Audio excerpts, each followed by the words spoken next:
اعوذ باللہ من الشیطان الرجیم بسم اللہ الرحمن الرحیم۔ السلام علیکم دوستو، سمندر کے سینے میں سب ہے، مگر سمندر کے سینے میں دل نہیں۔ سورج کا ڈوبنا کئی لوگوں کے لیے دل فریب ہوتا ہے، اور جب سورج سمندر میں غوطہ زن ہوتا ہے تو یہ نظارہ ورطہ حیرت میں ڈال دیتا ہے۔ آگ اور پانی کے اس ملاب سے نظر اٹھانا مشکل ہو جاتا ہے۔ جیسے جیسے سورج سمندر کی گہرائی میں اترتا ہے، زمین پر روشنی ختم ہونا شروع ہو جاتی ہے۔ کیا سمندر میں روشنی ہو جاتی ہے؟ آخر سمندر کتنا گہرا ہے کہ سورج کی روشنی وہاں نہیں پہنچتی؟ سائنس کہتی ہے کہ سورج غروب نہیں ہوتا، اور کہیں اور کسی اور کے رہنے والوں کو اپنی روشنی سے منور کرتا ہے۔ فلسفہ کہتا ہے ہر عروج کو زوال ہے، ہر ابتدا کی انتہا ہے، لیکن آنکھ جو کچھ دیکھتی ہے لب پر نہیں آ سکتا۔ دوستو، سمندر کی گہرائی اپنے اندر کئی پراسرار اور خوفناک راز چھپائے ہوئے ہے۔ زمین پر موجود سائنسدان صدیاں گزرنے کے باوجود بھی ان سے پردہ اٹھا نہیں سکے۔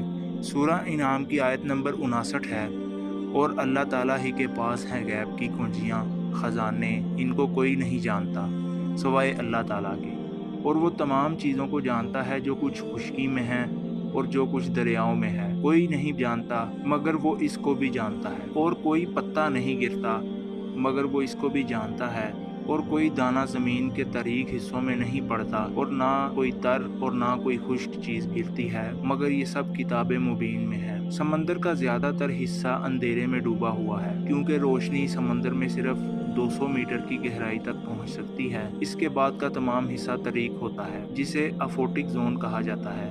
اس کے متعلق قرآن پاک میں بھی رہنمائی ہے۔ سورہ نور کی آیت نمبر 24 ہے، یا پھر اس کی مثال ایسی ہے جیسے ایک گہرے سمندر میں اندھیرا ہو جس پر ایک موج چھائی ہو، اس کے اوپر ایک اور موج آ رہی ہو، اس کے اوپر بادل ہو، تاریکی پر تاریکی مسلط ہے، آدمی اپنا ہاتھ نکالے اور اسے بھی نہ دیکھے۔ اللہ جسے نور نہ بخشے، اس کے لیے پھر کوئی نور نہیں۔ پروفیسر درگا راؤ دنیا کے جانے پہچانے ماہر بحری ارضیات ہیں۔ ان کا کہنا ہے کہ سائنسدان صرف حال ہی میں جدید آلات کی مدد سے یہ تصدیق کرنے کے قابل ہوئے ہیں کہ سمندر کی گہرائیوں میں تاریکی ہوتی ہے۔ یہ آیت مبارکہ بطور خاص گہرے سمندروں کی جانب متوجہ کرتی ہے، کیونکہ قرآن پاک کی اس آیت میں بھی وسیع اور گہرے سمندر کی تاریکی کا حوالہ دیا گیا ہے۔ دوستو، اب ہم سائنسی نقطہ نظر سے دیکھیں گے کہ سمندر کی گہرائی تک روشنی کیوں نہیں پہنچتی۔ عام روشنی کی ایک شعاع 7 رنگوں سے مل کر بنتی ہے۔ یہ 7 رنگ بالترتیب بنفشی، کاسنی، نیلا، سبز، پیلا، نارنجی اور سرخ ہیں۔ روشنی کی شعاع جب پانی میں داخل ہوتی ہے تو ریفلیکشن کے عمل سے گزرتی ہے۔ اوپر کے 10 سے 15 میٹر کے دوران پانی میں سرخ رنگ جذب ہو جاتا ہے، لہذا اگر کوئی غوطہ خور خود پانی میں 25 میٹر کی گہرائی تک جا پہنچے اور زخمی ہو جائے تو وہ اپنے خون میں سرخی نہیں دیکھ پائے گا، کیونکہ سرخ رنگ کی روشنی اتنی گہرائی تک نہیں پہنچ سکتی۔ اسی طرح 30 سے 50 میٹر تک گہرائی تک آتے آتے نارنجی روشنی بھی مکمل طور پر جذب ہو جاتی ہے۔ پیلی روشنی 50 سے 110 میٹر تک، سبز روشنی 100 سے 200 میٹر تک، نیلی روشنی 200 میٹر سے کچھ زیادہ تک، جبکہ کاسنی اور بنفشی روشنی اس سے بھی زیادہ کچھ گہرائی تک جاتی ہے۔ پانی میں رنگوں کی اس طرح ترتیب وار غائب ہونے کی وجہ سے سمندر بھی تہ در تہ کر کے باریک ہوتا چلا جاتا ہے، یعنی اندھیرے کا ظہور بھی روشنی کی تہوں کی شکل میں پیدا ہوتا ہے۔ 1000 میٹر سے زیادہ کی گہرائی میں مکمل اندھیرا ہوتا ہے۔ جب روشنی کی شعاعیں سطح سمندر سے ٹکراتی ہیں تو وہ سمندری لہروں کی سطح سے ٹکرا کر پلٹتی ہیں اور جگمگانے کا تاثر دیتی ہیں، لہٰذا یہ سمندری لہریں ہیں جو کہ روشنی کو منعکس کرتی ہیں، تاریکی کی وجہ بنتی ہیں۔ غیر منعکس شدہ روشنی سمندر کی گہرائیوں میں سرایت کر جاتی ہے۔ اس بات کو قرآن نہایت جامع انداز میں بیان کرتے ہوئے کہتا ہے، مثل ان اندھیروں کی ہے جو نہایت گہرے سمندر کی تہ میں، جسے اوپر کی موجوں نے ڈھانپ رکھا ہو۔ بالفاظ دیگر ان لہروں کے اوپر مزید اقسام کی لہریں ہیں، یعنی وہ لہریں جو سمندر کی سطح پر پائی جائیں۔ پروفیسر درگا راؤ کہتے ہیں کہ 1400 سال پہلے کوئی عام انسان اس منظر کو اتنی تفصیل سے بیان نہیں کر سکتا، لہٰذا یہ معلومات یقیناً کسی مافوق الفطرت یعنی سپر نیچرل ذرائع سے آئی ہیں۔ دوستو،